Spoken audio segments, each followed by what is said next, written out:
एक बार की बात है, कुछ साइंटिस्ट ने चंद्रमा के ऊपर रिसर्च की और पाया कि वहाँ हीरों का भंडार है। उस भंडार का पता लगाने के लिए उन्होंने चंद्रमा पर एक रॉकेट भेजने की तरकीब बनाई।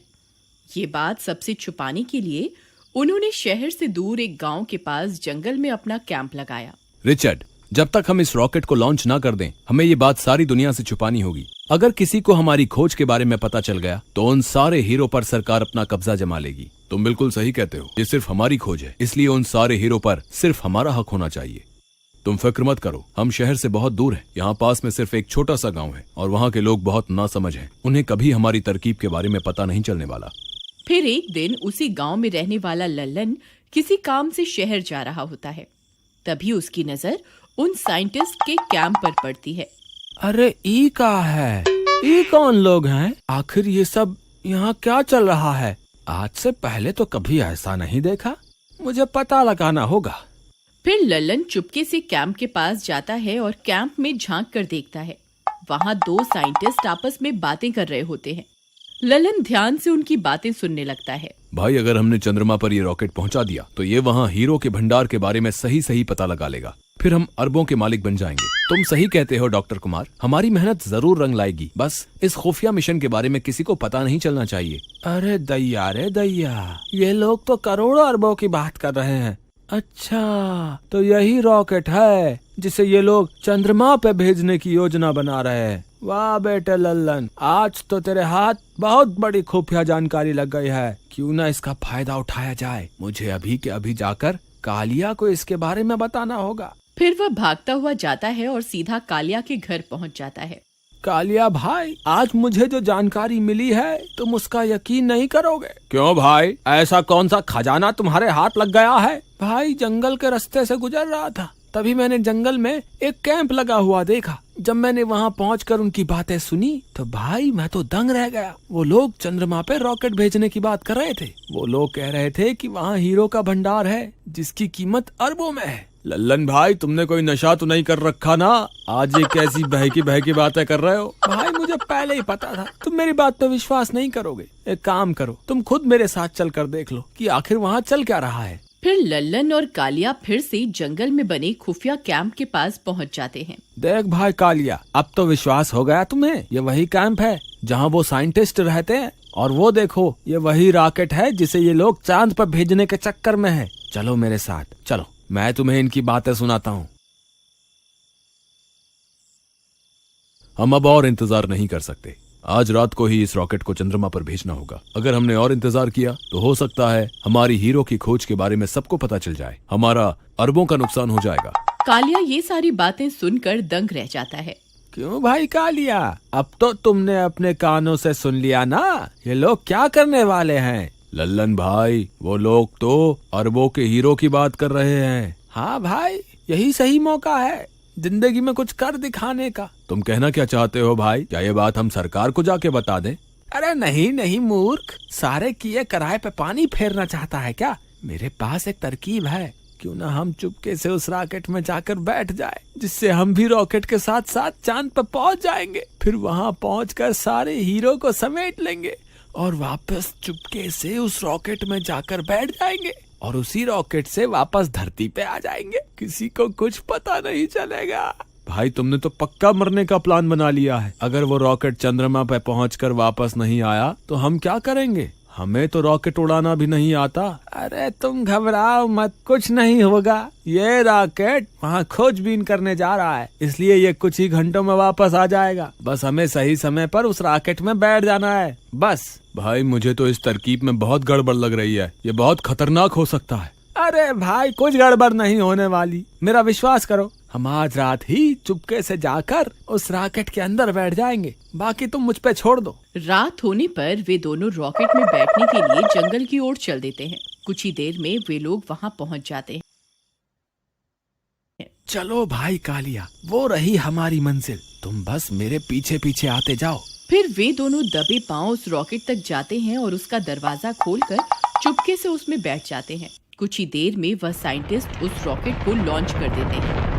कालिया भाई पकड़ के रहना, इसकी स्पीड बहुत तेज होती है। अरे मर गए रे, मुझे तो पहले ही पता था तू मुझे मरवा कर ही छोड़ेगा।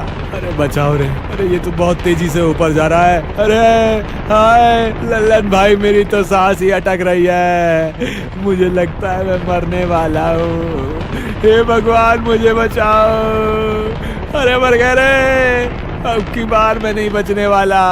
कालिया भाई रोना बंद करो। और वो देखो नीचे का नजारा कितना खूबसूरत है। हमारी पृथ्वी अंतरिक्ष से कितनी सुंदर दिखाई दे रही है। हाँ भाई लल्लन, तुम सही कहते हो। लल्लन भाई ये मुझे क्या हो रहा है, मैं हवा में क्यों उड़ने लगा हूँ? कहीं मैं सच में तो बुलबुला नहीं बन गया? हे भगवान, ये सब क्या हो रहा है? कालिया भाई डरो मत, इसे गुरुत्वाकर्षण बोलते हैं। हम पृथ्वी के वायुमंडल से बाहर आ गए हैं, इसीलिए ये सब हो रहा है। तुम घबराओ मत, हम कुछ ही देर में चांद पर पहुंच जाएंगे। कुछ देर इंतजार करने पर रॉकेट चांद पर पहुंच जाता है और चांद की सतह पर उतर जाता है। वो देखो कालिया भाई, हम पहुंच गए। नीचे देखो चांद दिखाई दे रहा है। चलो बाहर चलते हैं। बाहर चलते हैं मूर्ख, ये हमारी पृथ्वी नहीं है जो यूं ही सैर सपाटे पर निकल जाएंगे। चांद पर ऑक्सीजन नहीं होती, स्कूल में नहीं पढ़ा क्या? ओहो कालिया भाई, ये तो मैं भूल ही गया था। वो देखो वहाँ 2 हेलमेट पड़े हुए हैं, अगर हम वो पहन लें तो हमें ऑक्सीजन मिल जाएगी। फिर वे दोनों वो हेलमेट पहन लेते हैं और रॉकेट का दरवाजा खोलकर बाहर निकल जाते हैं। अरे वाह वाह कालिया भाई, हमने कर दिखाया, आखिरकार हम चांद पर पहुंच ही गए। अरे लल्लन भाई वो देखो, वो साइंटिस्ट की बात तो सच साबित हुई। वहाँ देखो, वहाँ तो हीरो का भंडार लगा हुआ है। चलो जल्दी से हीरे समेटकर वापस रॉकेट में बैठ जाते हैं। वे दोनों भाग कर जाते हैं और सारे हीरों को एक थैले में भरने लगते हैं। अरे वाह वाह, मैं तो अरबपति बन गया, आज तो मजा ही आ गया। तभी चंद्रमा की मिट्टी में से डरावनी डरावनी आवाजें आने लगती हैं।